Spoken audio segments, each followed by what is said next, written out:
আসসালামু আলাইকুম। প্রতিদিনকার মতো আজও নতুন আরও একটা রেসিপি নিয়ে হাজির হয়ে গেলাম। তো আশা করছি ভিডিওটা একদমই স্কিপ করবেন না, সম্পূর্ণ মনোযোগ দিয়ে দেখবেন।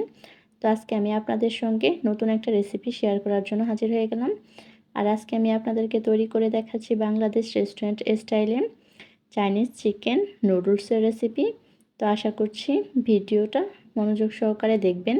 তো প্রথমে এখানে আমি গাজরটাকে জুলিয়ান কাট করে কেটে নিয়েছি। তো এখন আমি বরবটিটাকেও একটু কুচি করে কেটে নিচ্ছি। তো আমার এগুলো কাটা হয়ে গেছে। তো এখন আমি এখানে 2টা ডিম নিয়ে একটু লবণ আর হাফ চামচের মতো গোলমরিচ দিয়ে একটু ডিমটাকে ভালো মতো ফেটিয়ে নিচ্ছি।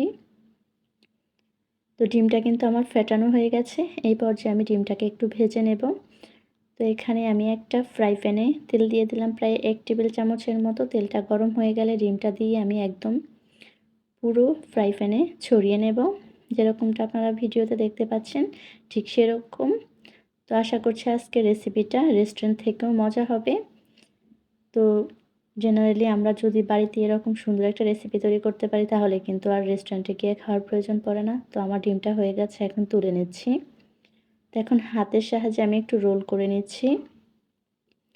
তো এই পর্যায়ে দেখতেই পাচ্ছেন একটা ছুরির সাহায্যে আমি এগুলোকে একটু স্লাইস করে কেটে নিচ্ছি। তো সুন্দর একটা লম্বি সাইজ হবে দেখুন। তো এভাবে আমি পুরো ডিমটাকে কেটে নেব। আর রেস্টুরেন্টে যা যা ব্যবহার করে আজকে আমি সেইভাবেই তৈরি করে দেখাবো। আর কথা দিচ্ছি রেস্টুরেন্টের থেকেও ভীষণ রকমের মজার হবে। আর এভাবে করে তৈরি করলে পরিবারের সবার কিন্তু প্রশংসা পাবেন 16 আনায়। তো এখন আমি এখানে কিছু চিকেন নিয়েছি। তো চিকেনটাকে আমি একটু লম্বা করে কেটে নিয়েছি। তো হাফ চামচ করে আদা রসুন বাটা দিয়ে দিলাম, সেই সঙ্গে হাফ চামচ করে দিয়ে দিলাম কালো গোলমরিচ গুঁড়া ও হাফ চামচের মতো জিরা গুঁড়া। তো আপনারা চাইলে এখানে সাদা গোলমরিচটাও ব্যবহার করতে পারেন। তো স্বাদ মতো লবণ, 1 চামচের মতো এখানে ভিনেগার, লেবু রসটাও ব্যবহার করা যাবে।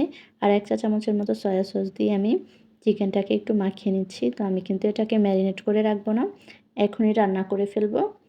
তো আমার মাখানো হয়ে গেছে। এই পর্যায়ে কড়াইতে প্রায় 1/3 কাপ পরিমাণ এখানে রান্নার রেগুলার তেল দিয়ে দিলাম।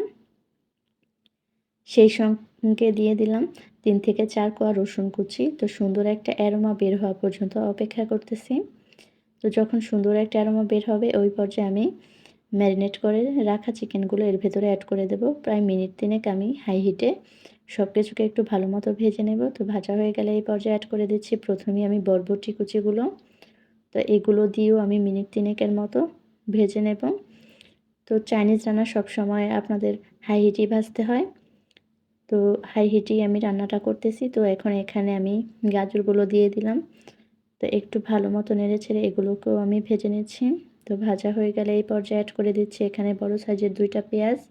তো পেঁয়াজটাকে আমি একটু মোটা মোটা করেই কেটে নিয়েছি, সেই সঙ্গে 2-3টা কাঁচামরিচ ফালি অ্যাড করে দিলাম। তো আবারও একটু নেড়ে চেড়ে নিচ্ছি খুব সামান্য আলতো হাতে। তো যখন এগুলো প্রপারলি ভাজা হয়ে যাবে তো ওই পর্যায়ে কিন্তু আমি এখন সেদ্ধ করে রাখা নুডলসটা অ্যাড করে দিচ্ছি।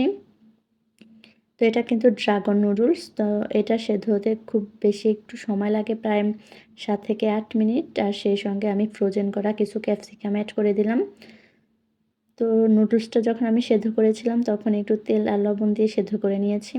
তো এখন স্বাদ মতো লবণ অ্যাড করে দিলাম, সেই সঙ্গে 1 চা চামচের মতো চিনি দিয়ে দিলাম, হাফ চামচের মতো কালো গোলমরিচ গুঁড়া, 1 টেবিল চামচের মতো সয়া সস আর 1 টেবিল চামচ করে দিয়ে দিলাম টমেটো সস আর ওয়েস্টার সস। আর এই সসগুলো দেওয়ার অবশ্যই চেষ্টা করবেন, এতে করে কিন্তু রেস্টুরেন্টে টেস্ট পাবেন 16 আনায়। সেই সঙ্গে হাফ চামচের মতো দিয়ে দিলাম টেস্টিং সল্ট আর সেই সঙ্গে দিয়ে দিলাম স্লাইস করে কেটে রাখা ডিমগুলো। এবার সব কিছুকে খুব ভালো মতো নেড়েচেড়ে মিশিয়ে নিলেই কিন্তু আমার রান্নাটা একদম রেডি। তো দেখুন দেখতে কতটা লোভনীয় আর ইয়াম্মি হয়েছে। তো আমার মেয়েও কিন্তু মাশাআল্লাহ ভীষণ মজা করে খেয়েছিল। তো সব কিছু আমার প্রপারলি মেশানো হয়ে গেছে।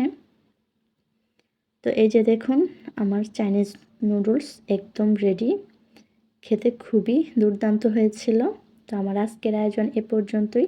রেসিপিটা ভালো লাগলে একটু শেয়ার করে দেবেন। তো সবাই ভালো থাকবেন, সুস্থ থাকবেন। আল্লাহ হাফেজ।